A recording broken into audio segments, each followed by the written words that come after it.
Good evening class. मैं दुर्गेश कुमार सिंह आपका स्वागत करता हूं दुर्गेश सिंह क्लासेस में। उम्मीद करता हूं कि आपने पिछली वीडियोस देख ली होंगी, आपको पसंद आया होगा। और अगर आपको पसंद आया है तो चैनल को सब्सक्राइब करें। जितने भी विद्यार्थी हमारे चैनल पे नए हैं, पहली बार देख रहे हैं, वो चैनल को सब्सक्राइब करें, लाइक और शेयर करें। और आपको क्लास 12th केमिस्ट्री के सारे वीडियोस आपके यूपी बोर्ड एग्जाम से पहले प्रोवाइड कर दिए जाएंगे। पिछले वीडियो में हम आप देख चुके थे कि ठोस कितने प्रकार के होते हैं। ठोस को मेनली बांटा गया है दो प्रकारों में, क्रिस्टलीय ठोस और अक्रिस्टलीय ठोस। इनके बारे में हम आप देख चुके थे। आज देखते हैं कि रासायनिक आबंधों के आधार पर ठोसों को कितने प्रकारों में वर्गीकृत किया गया है। बंध के आधार पर ठोसों का वर्गीकरण, बंध के आधार पर ठोसों का वर्गीकरण।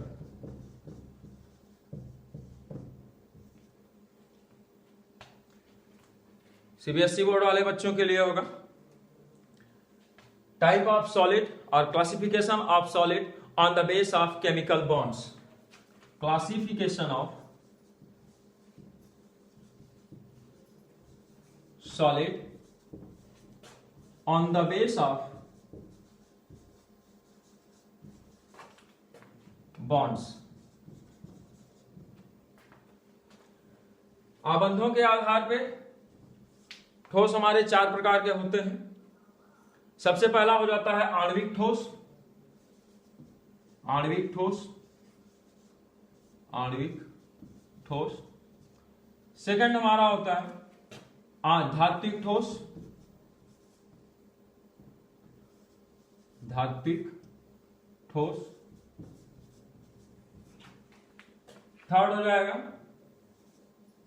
आयनिक, और फोर्थ होता है सहसंयोजी ठोस।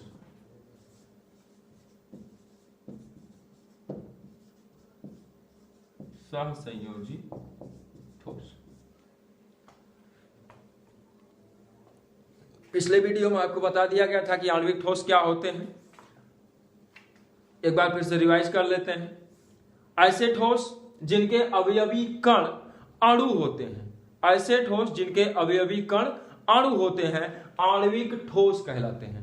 ऐसे ठोस जिनके अवयवी कण अणु होते हैं आणविक ठोस कहलाते हैं, मॉलिक्यूलर सॉलिड।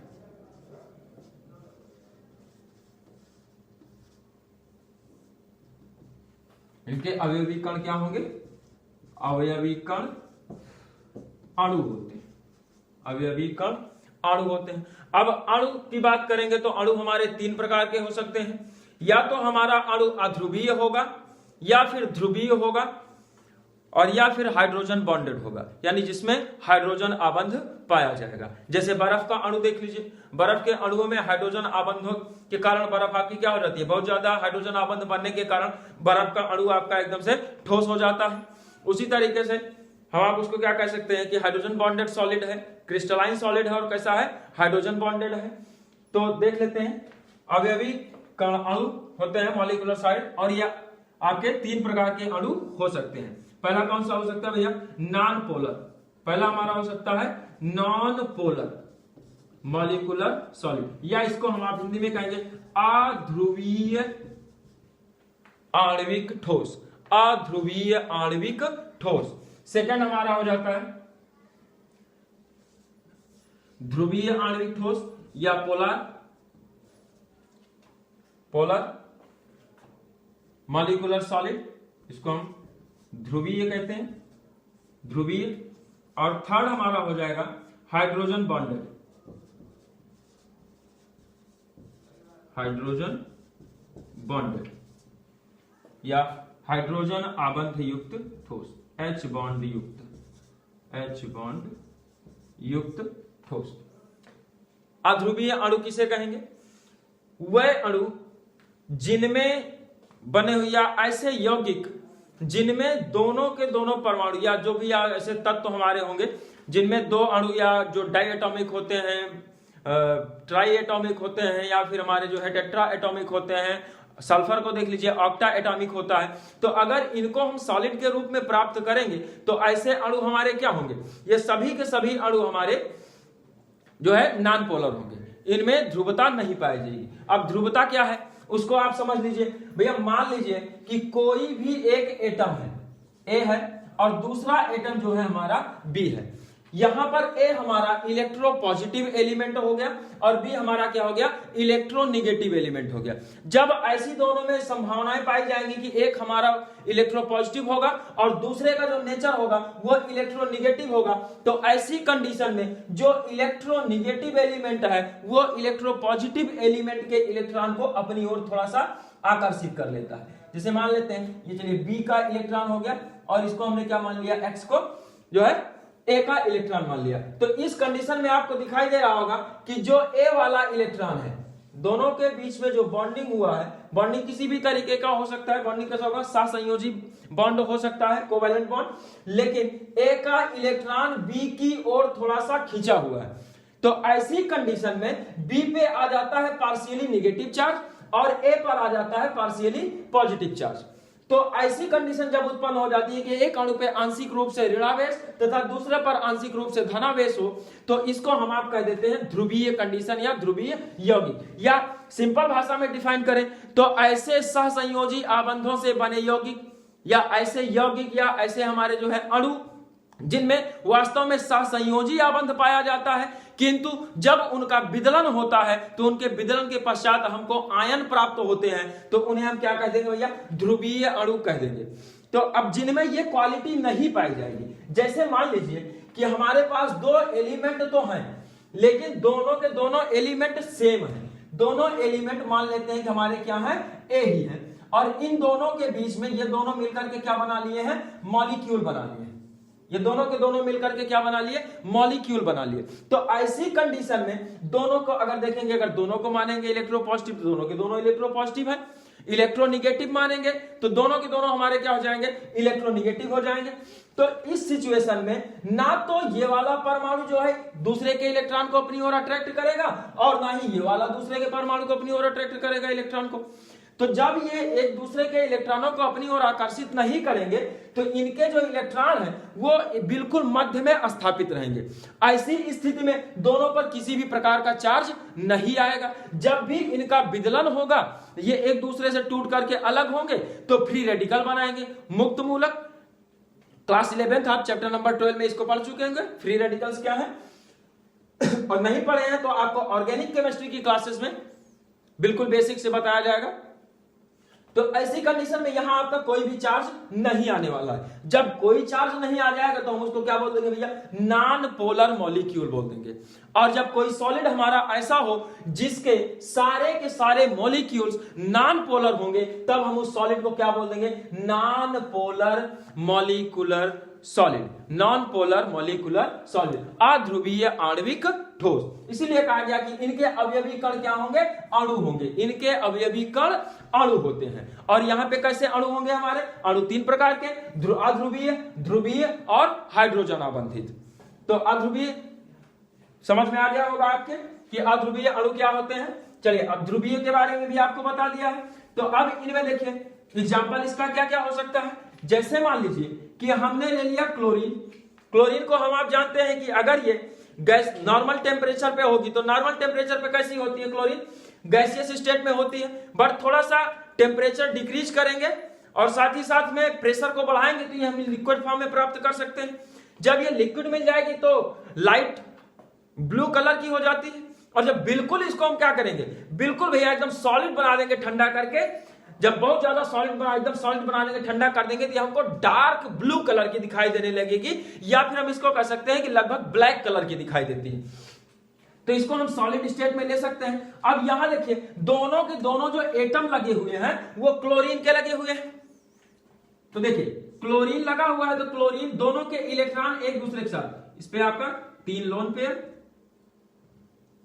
दोनों एटम ऐसे आपके लगे होंगे, 3 लोन पेयर होगा और एक इलेक्ट्रॉन इस वाले क्लोरीन का एक दूसरे का। तो इस कंडीशन में दोनों के बीच में बना तो है सहसंयोजी आबंध, दोनों ने एक दूसरे के साथ इलेक्ट्रॉनों का साझा कर लिया और सहसंयोजी आबंध बना लिया। लेकिन दोनों का नेचर जो है वो बिल्कुल सेम है। अब जब दोनों का नेचर सेम है तो जाहिर सी बात है कि ये एक दूसरे को अपनी ओर कोई किसी के इलेक्ट्रॉन को इधर उधर खींचने की या फिर दूर भेजने की का जो है लक्षण नहीं प्रदर्शित करेगा। तो इस अणु को हम आप क्या बोल देंगे, अध्रुवीय अणु। और देखें दूसरा हमारा जो हैलोजन होता है आयोडीन। आयोडीन वैसे भी हमको नॉर्मल टेम्परेचर पे कैसा मिलता है, नॉर्मल टेम्परेचर पर भी हमको आयोडीन सॉलिड स्टेट में मिलता है। अब आयोडीन आयोडीन अणु भी हमारे दोनों के दोनों हैलोजन होंगे, सीधी सी बात है। और जब दोनों हमारे हैलोजन है तो भैया हम इसमें वही ये भी आपका अध्रुवीय अणु हो जाएगा। जब दोनों के दोनों क्या है, हैलोजन है, सेम एटम्स है, तो उनके बीच में अट्रैक्शन या रिपल्सन होना ही नहीं है, तब ये भी हमारा क्या हो जाएगा, अध्रुवीय अणु हो जाएगा। CH4 हो सकता है, मीथेन, इसको भी हम आप या फिर आर्गन ले सकते हैं, CCl4 ले सकते हैं, कार्बन टेट्राक्लोराइड या टेट्राक्लोरोमीथेन। IUPAC ने इसका क्या हो जाएगा, टेट्राक्लोरोमीथेन, और इसको क्या कहेंगे, मीथेन बोल देंगे हम आप। तो ऐसे हमारे कुछ एग्जांपल हैं जो कि अध्रुवीय नेचर के होते हैं। या फिर जब ले लीजिए आप क्या, S8, सल्फर के एक अणु में 8 परमाणु होते हैं, और हमारा यही एक ऐसा जो है तत्व है जिसमें सबसे ज्यादा परमाणुविकता पाई जाती है कार्बन के अपर रूपों के अतिरिक्त। जो कार्बन के अपर रूप होते हैं उनमें संख्या निश्चित ही नहीं होती है, फुलेरिन को छोड़ करके। भाई हीरा होता है, ग्रेफाइट होता है, लेकिन सल्फर में जो सबसे ज्यादा ज्ञात अणुओं की संख्या है, उन सभी तत्वों में सबसे ज्यादा अणु किसमें पाए जाते हैं, सल्फर, जो कि हमारा क्या है, एक भैया ये नॉन मेटल है। क्या है, नॉन मेटल। तो नॉन मेटल के रूप में ये हमारा सबसे ज्यादा परमाणुविकता इसकी सबसे ज्यादा होती है। और किस रूप में पाया जाता है, सॉलिड रूप में पाया जाता है। फास्फोरस ले सकते हैं हम P4, रेड फास्फोरस, ये भी हमारा कैसा होगा, सॉलिड होगा, क्रिस्टलाइन सॉलिड होगा, और साथ ही साथ अध्रुवीय सॉलिड होगा। एग्जांपल्स नोट कर लीजिए। डिफिनीशन अगर आपको लिखना है तो नोट कीजिए। ऐसे आणविक ठोस जिनके अणु या परमाणु अध्रुवीय होते हैं,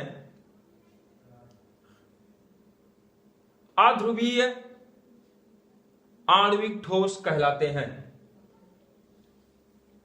अध्रुवीय आणविक ठोस कहलाते हैं। क्लियर है, आगे चलते हैं। एग्जांपल्स नोट कर लीजिएगा। सेकंड देख लेते हैं, पोलर। पोलैरिटी क्या होती है ये आपको बता दिया गया है। तो अब पोलर के बारे में हम क्या कहेंगे, पोलर के बारे में बात करेंगे तो भैया ऐसे अणु जिनमें जो बने तो सहसंयोजी आबंधों से होते हैं, किंतु उनका विदलन जो होता है, विदलन अजीब टाइप का, मतलब ये जब टूटते हैं एक दूसरे से एटम अलग होंगे तो ये क्या बना लेंगे, आयंस का फॉर्मेशन कर लेंगे। तो ऐसे अणुओं को हम क्या कह देंगे, ध्रुवीय अणु कह देंगे, पोलर मॉलिक्यूल कह देंगे। तो हम इनमें कह सकते हैं कि ऐसे आणविक ठोस जिनके अवयवी कण ध्रुवीय अणु होते हैं, जिनके अवयवी कण ध्रुवीय अणु होते हैं, क्या कहलाते हैं, ध्रुवीय आणविक ठोस कहलाते हैं। ध्रुवीय आणविक ठोस कहलाते हैं। जैसे एग्जांपल हो जाएगा इसका कौन सा, HCl। देखिए ये शुष्क अवस्था में ध्रुवीय आणविक ठोस जितने भी हैं हमारे, शुष्क अवस्था में विद्युत के कुचालक होंगे, लेकिन गलित अवस्था में या फिर जलीय विलयन में, गलित अवस्था या जलीय विलयन में धारा के सुचालक हो जाएंगे। HCl हो गया।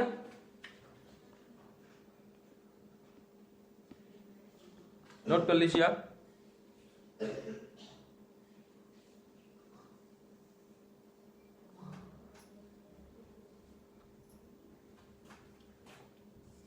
SO2 हो गया। ये सब हमारे कैसे होंगे, ये सब हमारे कैसे ठोस हो जाएंगे भैया, ध्रुवीय ठोस हो जाएंगे, क्योंकि इनका वियोजन होगा तो ये अलग अलग चले जाएंगे। अब हाँ आप कहें तो ऐसे ठोसों में क्या हो जाता है, द्विध्रुव अन्योन्य क्रियाओं के कारण जुड़े होते हैं ये दोनों, ये बहुत ही नरम होते हैं, विद्युत के तो कुचालक होंगे, शुष्क अवस्था में विद्युत के कुचालक होंगे, लेकिन जैसे ही ये गलित अवस्था में आएंगे क्या हो जाएगा, विद्युत के सुचालक हो जाएंगे। इनका गलनांक और क्वथनांक अध्रुवीय अणुओं से थोड़ा सा उच्च होता है, अध्रुवीय आणविक ठोसों से इनका गलनांक और क्वथनांक दोनों ही उच्च होता है। ये सामान्य ताप पर द्रव या गैसीय अवस्था में होते हैं। HCl को आप देख लीजिए, नॉर्मल टेम्परेचर पे क्या होगी आपकी, गैस होगी। या SO2 को देख लीजिए, नॉर्मल टेम्परेचर पर गैस होगी।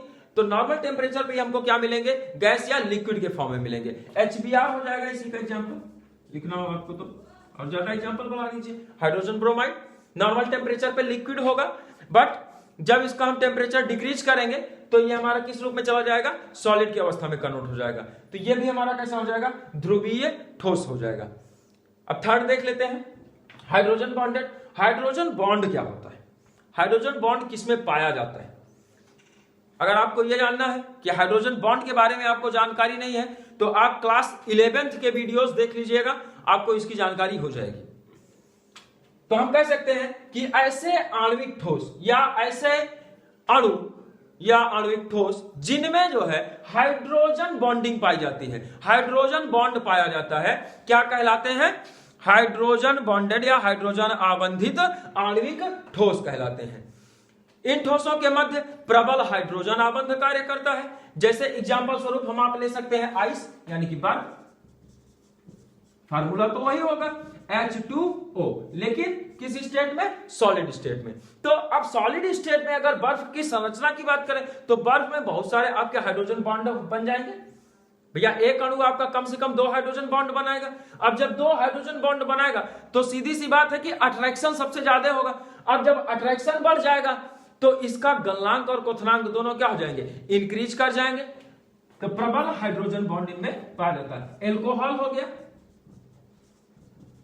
ओइक एसिड हो जाएगा, क्या हो जाएगा, ओइक एसिड। ओइक एसिड जैसे आपका कार्बोक्सिलिक एसिड फंक्शनल ग्रुप होता है तो ओइक एसिड आपका हो जाएगा। अमोनिया हो जाएगा, अमोनिया हो जाएगा।